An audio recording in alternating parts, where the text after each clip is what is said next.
26-এর target Bangla. বাংলার মন পেতে তৃণমূলের মতোই বাঙালি আবেগে শান দিতে চাইছে বিজেপি। দুর্গাপুরের সভায় নরেন্দ্র মোদীর মুখে কালী দুর্গা, সভার আগে হ্যান্ডবিল বিলি, সেখানেও কালী দুর্গা। জয় মা কালী, জয় মা দুর্গা। আগামী বছর পশ্চিমবঙ্গে বিধানসভা ভোট, বাংলার ভোট যুদ্ধে জিততে বিজেপিরও বাঙালি আবেগে শান দেওয়ার চেষ্টা। জয় মা কালী, জয় মা দুর্গা। শুক্রবার দুর্গাপুরের সভায় প্রধানমন্ত্রীকে দুর্গা মূর্তি উপহার দেন একাধিক নেতা।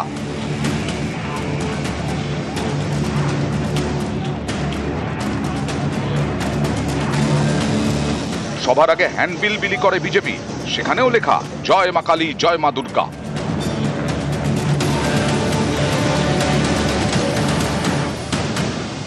ভক্তিটা না, তার মধ্যে আন্তরিকতা থাকে, তাকে প্রদর্শন করতে হবে না যে আপনি কত কালী ভক্তি, কত দুর্গা মায়ের আপনি পুজো করেন। দিখাওয়া কা রাজনীতি, নিজেদের সংকীর্ণতা। আমরাও তো ধর্মপ্রাণ মানুষ, এটা তো এমন হয়ে গেছে যে আপনি আর আমরা সকলে নাস্তিক আর ওরাই একমাত্র ধর্মে বিশ্বাস, মানে আপনারা সবাই আধার্মিক। তাতেও যদি বুঝতাম যে উন্নয়ন করবে, মানুষের মধ্যে ভগবান খুঁজুন, পুজো করুন এবং তাকে সাহায্য করুন।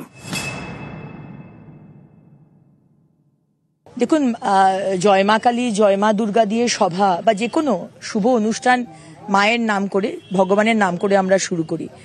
আমি জানি না এটা কতটা তৃণমূল এটাতে কতটা বিশ্বাস করেন, তারা তো সবকিছুতেই রাজনীতি দেখেন। আর মা কালী আর মা দুর্গা তো তাদের সম্পত্তি নয়। গত 2রা জুলাই বিজেপি রাজ্য সভাপতি পদে মনোনয়ন জমা দেন শ্রমিক ভট্টাচার্য। এরপর ঠনঠনিয়া কালীবাড়িতে গিয়ে পুজো দেন। পরদিন বিজেপি রাজ্য সভাপতি হিসেবে শ্রমিকের নাম ঘোষণা করা হয়।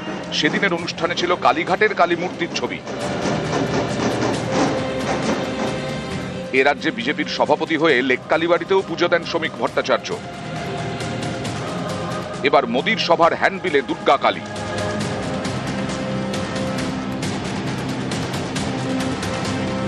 এদিন ভাষণ শুরুর আগে মোদীর মুখেও কালী দুর্গা।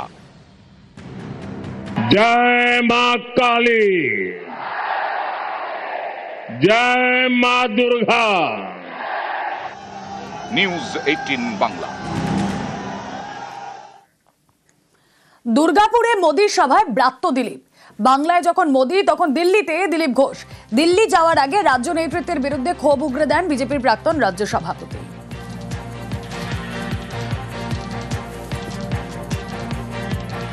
আমাকে কর্মীরা ডেকেছিলেন, তাই আমি হ্যাঁ করেছিলাম।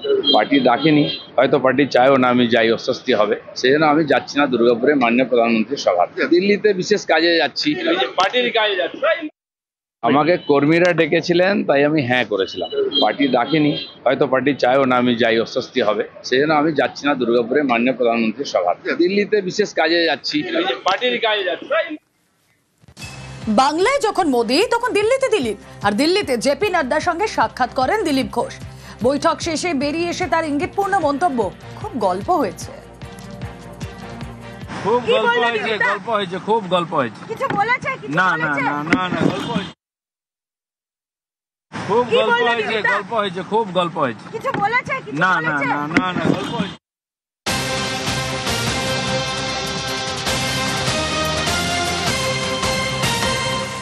দিল্লিতে নাড্ডার সঙ্গে বৈঠকের পরে দিলীপকে মুখ বন্ধের নির্দেশ। সংবাদ মাধ্যমে দিলীপকে মুখ খুলতে নিষেধ।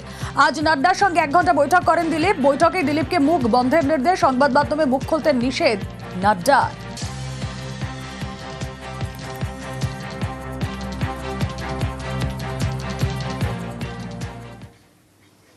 গোলায় সরকারি জায়গায় বিজেপির অফিস, আর বিজেপির অফিস তৈরিতে বাধা তৃণমূলের। সোদপুর মধ্যমগ্রাম রোড অবরোধ বিজেপি।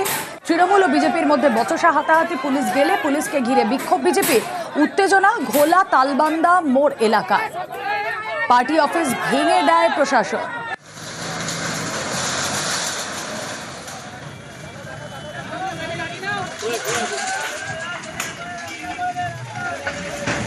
কালবান্দার গ্রামের মানুষেরা খবর দেয় যে এখানে একটা বেআইনিভাবে কিছু বিজেপির দুষ্কৃতীরা এখানে গাঁজা সাট্টা জুয়ার আড্ডা করার চেষ্টা করছে। গ্রামের মানুষ সঙ্গে সঙ্গে প্রতিরোধ করে এবং ভেঙে দেয়। বিজেপি থেকে অভিযোগ করা হচ্ছে যে আপনারা তাদের গায়ে হাত দিয়ে, বিজেপি তো মিথ্যে কথা নিয়ে চলছে। বিজেপির কাজ কি? বিজেপিকে গায়ে হাত দিতে যাবো কেন? বিজেপি 2 নম্বরই কাজ করছে। তারা নিজেদের জমিতে যদি কোনো জায়গায় কিছু করে, জমিতে কাজ করুক, নিজেদের জমিতে। গ্রামের মানুষ প্রতিরোধ করেছে। এখানে আমরা একটা পার্টি অফিস করতে আসি সকালবেলা, আমরা সাইড করে ছোট্ট একটা ঘর করতে চাই। এখানে তৃণমূল আশ্রিত দুষ্কৃতী তাদের ওপারে ওদের পার্টি অফিস আছে। আমরা এখন করতে যাওয়ার কারণে ওরা আমাদের কর্মীদের ওপর মারধর করে থাপ্পড় মারে। রেলের জমিতে বাংলার বাড়ি আর 2 কিস্তির টাকা দেওয়া হয়েছে, বাড়িও অর্ধেক হয়ে গিয়েছে। সেই জমিতেই রেলের উচ্ছেদ নোটিশ। বিপাকে বারাসাতের কদম্বগাছের 300 পরিবার। উচ্ছেদ নোটিশ ঘিরে রাজনৈতিক তরজা তুঙ্গে।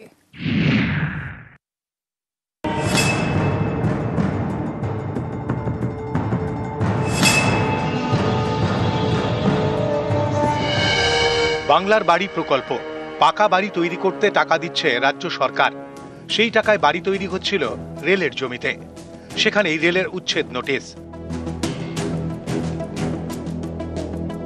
উত্তর 24 পরগনার বারাসাত 1 নম্বর ব্লকের কদম্বগাছি। এখানে রয়েছে হেমন্ত বসু কলোনি। সম্প্রতি বাংলার বাড়ি প্রকল্পে এখানকার প্রায় 300 বাসিন্দার নাম তালিকায় ওঠে। 2 কিস্তি মিলিয়ে 1,20,000 টাকায় অর্ধেক বাড়িও অনেকের হয়ে গিয়েছে। এরই মধ্যে রেলের নোটিশ।